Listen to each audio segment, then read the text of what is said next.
गरीब बहू को मिला रसोई से भरा ससुराल।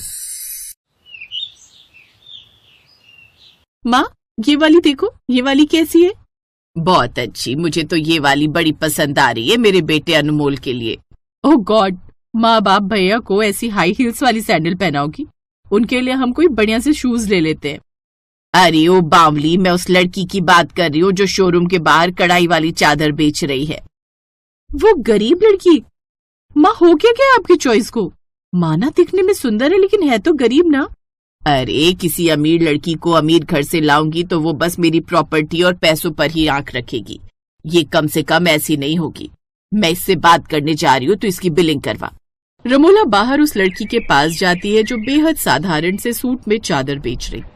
अरे वाह, ये सब क्या तुमने बनाई है? ये तो बहुत खूबसूरत है। जी मैडम, इन्हें मैंने ही डिजाइन किया लेकिन कोई फायदा नहीं, सुबह से एक भी नहीं बिकी। तो इसमें कौन सी बड़ी बात है? ऐसा करो, ये सब पैक कर दो, मैं अपने रिलेटिव्स में बांट दूंगी।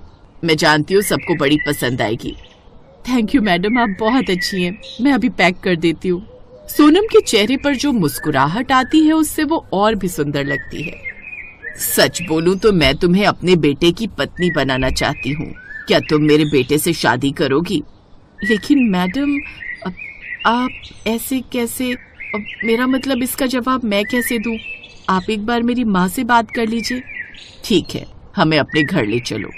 तब वो सोनम के साथ कार में बैठकर उसके घर जाती है और उसकी गरीब माँ बाप को जब ये बात पता चलती है तो वो बड़े खुश होते हैं और कुछ ही दिनों में उनकी शादी हो जाती है। अपने ससुराल को देखकर तो सोनम हैरान रह जाती है। अरे वाह सोनम, तेरे तो वारे न्यारे हो गए। क्या कमाल का ससुराल मिला है तुझे। फिर अगली सुबह सोनम अपने ससुराल के मॉड्यूलर किचन में जाती है और उसे देखकर खुश हो जाती है। अरे वाह, इसमें तो एसी भी लगा हुआ है। अब तो मजा आ जाएगा खाना बनाने में सच में। वो सबके लिए एसी की ठंडी ठंडी हवा में तरह तरह के पकवान बनाती है जिसे खाकर वो सब खुश हो जाते हैं। वाह बहू, खाना तो तूने बड़ा मस्त बनाया है। अब ऐसा करना, दिन के खाने में चिकन और राइस बना लेना। जी माँ जी। सबको खाना खिलाने के बाद वो घर के बाकी कामों में लग जाती है। फिर दिन का खाना बनाने जब वो किचन में जाती है तो उसकी सास उसे वहीं रोक लेती है। अरे बहू, तू ये कहाँ जा रही है? माँ जी, आपने कहा था ना दिन में चिकन और राइस बनाना है। हाँ जानती हूँ, लेकिन वो यहाँ नहीं बनाना है। उसके लिए हमारी दूसरी रसोई है जहाँ सिर्फ मांसाहार ही बनता है, जैसे कि मीट, मछली, चिकन। चलो मैं तुम्हें दिखाती हूँ। रमोला उसे दूसरी रसोई में लेकर जाती है।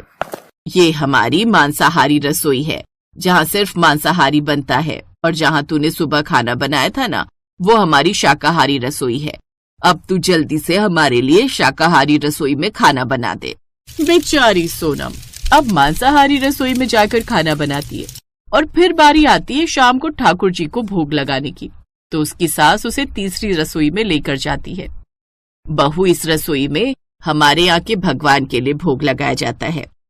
हे भगवान, इस एक ही घर में कितनी रसोई है। सोनम उस रस में ठाकुर जी का भोग तैयार करती है और फिर बारी आती है रात के खाने की। तब रमोला कहती है, बहू चल मेरे साथ उस तरफ नीचे बेसमेंट में चल। ये हमारी कच्ची मिट्टी की रसोई है जो गांव की तरह बनी हुई है। वो क्या है ना, जब भी हमें मक्के की रोटी, साग या ऐसा कुछ देसी खाना खाने का मन करे ना, तो वो खाना तुझे इस मिट्टी के चूल्हे पर बनाना है। ये हमारी देसी रसोई है। मिट्टी के चूल्हे पर माँ जी? लेकिन मैंने तो कभी मिट्टी के चूल्हे पर खाना बनाया नहीं। हमारे यहाँ तो स्टोव था जिस पर हम खाना बनाते थे। अब वहां नहीं बनाया तो यहाँ तो बनाना पड़ेगा। चल अब मैं चलती हूँ, तू हम सबके लिए खाना बना लेना। ये कहकर सास तो वहां से चली जाती है। मुझे बहुत डर लग रहा है और साथ ही यहाँ पर कितनी गर्मी भी है, मैं क्या करूं। मिट्टी की रसोई में एक कोने में मिट्टी का ही चूल्हा था और दीवार के सहारे से बड़े बड़े मिट्टी के बर्तन सट रहे थे। वो एक बड़े मिट्टी के बर्तन के पास आई और उसे चूल्हे पर रखकर चूल्हे को फूंकने लगी। काफी देर के बाद लकड़ियां जली, लेकिन उनमें से बहुत ज्यादा धुआं निकलने लगा, जिसकी वजह से वो धुआं रसोई में भर गया। कितना धुआं है यहाँ, ये तो आसानी से निकलेगा भी नहीं। अब तो लगता है मुझे ऐसे ही काम करना पड़ेगा। ऐसा बोलकर वही धुएं में ही खाना बनाना शुरू किया। वहीं घुमस इतनी हो गई कि सोनम सिर से पांव तक पसीने में नहा गई। कुछ देर बाद चूल्हा जला, जिसके बाद वो सभी के लिए मक्के की रोटी और साग लेकर आई। वाह बहू, मजा आ गया। इतने समय बाद चूल्हे पर बनी हुई मक्के की रोटी और साग खाया है। वाह वाह वाह वाह। सबको इतने समय बाद वो खाना खाकर बड़ा मजा आया, लेकिन ये तो सोनम ही जानती थी कि उसने कितनी मुसीबतों से मिलकर ये खाना बनाया है। माँ जी, बाबा, वो रसोई अब ऐसा नहीं है जो उसमें खाना बन पाए। वहाँ घुप अंधेरा रहता है, और दूसरा वहाँ धुआं निकलने की भी जगह नहीं है। 2 दिन आए हुए नहीं ससुराल, और जबान देखो कैसे कैंची की तरह चला रही है। बिल्कुल ठीक कहा बहू, तू तो एक ही दिन में थक गई। ये नहीं कि गरीब परिवार से आई है तो जरा दब कर रहे। मेरी रसोई की बुराई ना कर। अब ऐसे ही सिलसिला जारी रहा।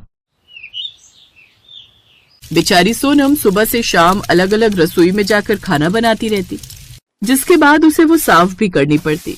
इसी तरह परेशान होते हुए भी उन सभी रसोई में गुजारा करना पड़ता। लेकिन सबसे ज्यादा तकलीफ उसे तब आती जब देसी रसोई में उसे खाना बनाना पड़ता। फिर एक रोज, आज के दिन ऐसा क्यों लग रहा है जैसे कि जमीन हिल रही है। अरे नहीं, लगता है भूकंप आ रहा है। वो खाना बना ही रही थी कि तभी उसे जोर जोर से भूकंप के झटके लगने लगते हैं। बचाओ बचाओ, कोई है, बचाओ। उसने सभी को काफी आवाज लगाई, लेकिन किसी ने उसकी एक नहीं सुनी। भूकंप के 2-4 झटके तेजी से लगे, जिसकी वजह से रसोई की ऊपर जाने वाली सीढ़ियां टूट गई और वो बुरी तरह फंस गई। कुछ देर बाद भूकंप शांत हुआ। हे भगवान, कितने तेज झटके दे। मुझे तो डर लग रहा है कि कहीं ये जमीन ही ना फट जाए। सही कहा। अरे माँ, सोनम तो वहाँ नीचे मिट्टी की रसोई में गई है। वो सभी नीचे की तरफ जाते हैं जहाँ सोनम मिट्टी के नीचे दबी हुई थी। किसी तरह वो लोग उसे वहां से बाहर निकालते हैं और साथ ही डॉक्टर को भी बुलाते हैं। अरे आप लोग तो इतने अमीर लोग हैं, फिर भी आपने अपनी बहू को इस मिट्टी की रसोई में क्यों भेजा हुआ था? फिर वो उसे अपनी 4-4 जगह की रसोई के बारे में बताती है। देखिए, आप भी कितनी पुरानी बातों को मानते हैं। आप कम से कम अपनी इस बहू के बारे में तो सोचिए। ये बेचारी ये कब से सब कुछ झेलती होगी। आजकल के जमाने में लड़कियां एक रसोई में खाना बनाकर राजी नहीं, और ना ही उसकी साफ सफाई करने को। लेकिन आपको तो इतनी अच्छी बहू मिली है कि उसने एक ही ससुराल में अपनी 4 रसोई को इतने अच्छे से हैंडल किया हुआ था। उस पर अत्याचार मत कीजिए और उसे एक ही रसोई में खाना बनाने दीजिए, वो भी अपने मॉड्यूलर किचन में। अब सभी घर वालों को एहसास हो रहा था कि सोनम पर वो लोग कितना अत्याचार कर रहे थे। अब वो सोनम से एक ही जगह पर खाना बनवाते हैं, जिससे अब उसकी सारी मुश्किलें दूर हो जाती हैं। दीपा ने सबके लिए हलवा बनाया और पूरी कढ़ाई उठाकर ड्राइंग रूम में ले आई। उसके सास ससुर को थोड़ा अजीब तो लगा, पर उस समय उन्होंने सोचा कि शायद नई नई बहू है तो घबराहट में उसने ऐसा किया होगा। अरे दीपा भाभी, आप तो हलवे की पूरी कढ़ाई उठाकर ले आए। कोई बात नहीं मेघा, चलो तुम भी हलवा परोसने में भाभी की मदद करो। कोई नहीं जानता था कि रसोई के बर्तन इधर उधर रखना और सारा खाना रसोई से लेकर घर में भी फैला देना, ये दीपा और उसके पूरे परिवार की आदत थी। ये तो जब दीपा ससुराल में रहने लगी तब सबको उसकी इस आदत का पता चला। दीपा, तुम रसोई के सारे बर्तन खाना बनाने के बाद बाहर क्यों ले आती हो? आज तुमने दाल चावल बनाए तो पूरा कुकर और कढ़ाई बाहर आंगन में रख दी। ऐसे थोड़ी होता है। तो इसमें क्या बुराई है?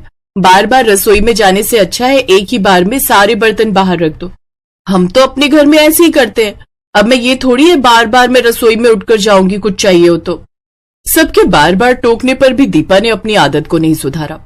एक दिन दीपा के सास ससुर कहीं बाहर गए हुए थे। वहीं दीपा खाना बनाकर हॉल में बैठी हुई थी। तभी कुछ मेहमान आ जाते हैं। नमस्ते बेटा, आशा बहन जी घर पर नहीं है क्या? माँ बाबूजी किसी जरूरी काम से बाहर गए हैं।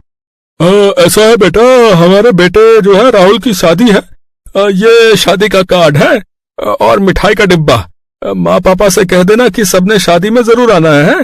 तभी आनंद भी कमरे से बाहर आ जाता है। नमस्ते अंकल जी। नमस्ते आंटी जी। आइए बैठिए ना। दीपा, अंकल आंटी के लिए कुछ चाय नाश्ता?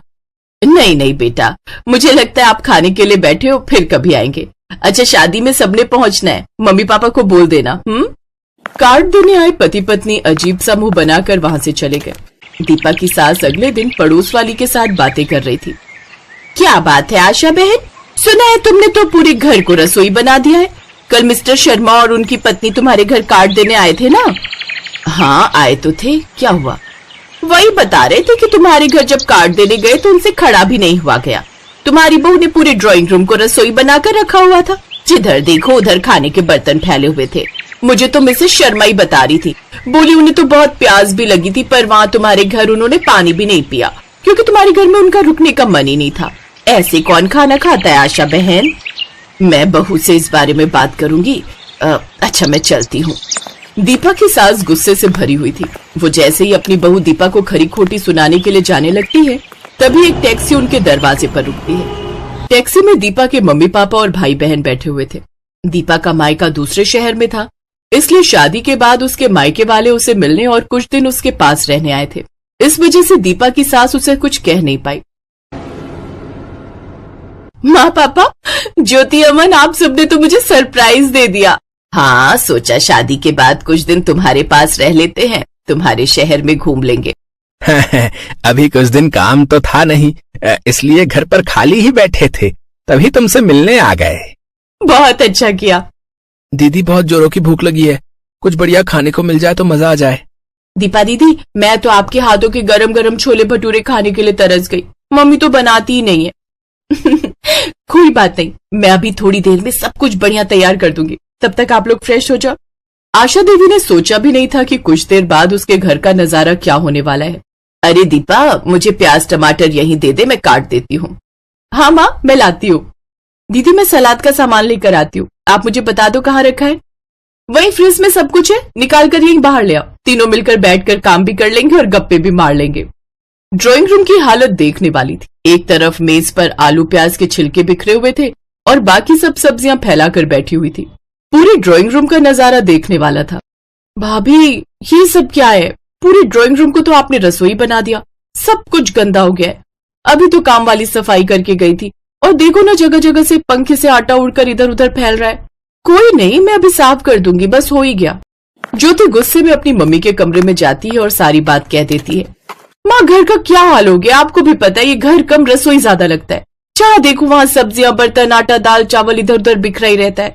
भैया भी भाभी को कुछ नहीं कहते। जब से वो इस घर में आई, घर में बिल्कुल साफ सफाई नहीं रहती। ऊपर से उनके मायके वाले और यहाँ आकर बस गए। मैं भी इसी बात से तंग हूँ। ये तेरे पापा बैठे हैं ना, ये कुछ नहीं बोलते, बस मुंह सिलकर बैठे रहते हैं। अरे तुम तो मेरे पीछे ही पड़ी रहती हो आशा। मैं क्या बहू के घर वालों को ये जाकर कह दूं कि वो यहाँ से चले जाएं? हैं? तुम भी कैसी बातें करती हो। थोड़े दिन की बात है, संभाल लो। जब वो चले जाएंगे तब हम बहू से बात करेंगे। एक दिन दीपा रसोई में खिचड़ी बना रही थी। उसने खिचड़ी बनाई और गरम गरम कुकर लाकर ड्राइंग रूम में रख दिया और अंदर बर्तन लेने के लिए चली गई। तभी दीपा की सास अलमारी से कुछ सामान निकालने आई। उस समय ड्राइंग रूम में कोई नहीं था, बस दीपा की सास आशा ही थी। अचानक कुकर फट गया। आशा को अस्पताल लेकर जाते हैं। घबराने की कोई बात नहीं है, मैंने आशा जी के हाथ पर दवाई लगा दी है, कुछ दिनों में आराम आ जाएगा।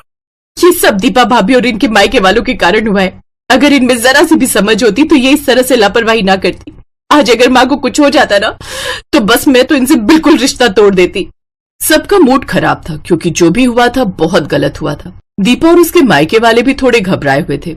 उन्हें डर था कि कहीं वो दीपा के साथ कुछ गलत ना करे। दीपा के मम्मी पापा और दीपा बहुत शर्मिंदा थे।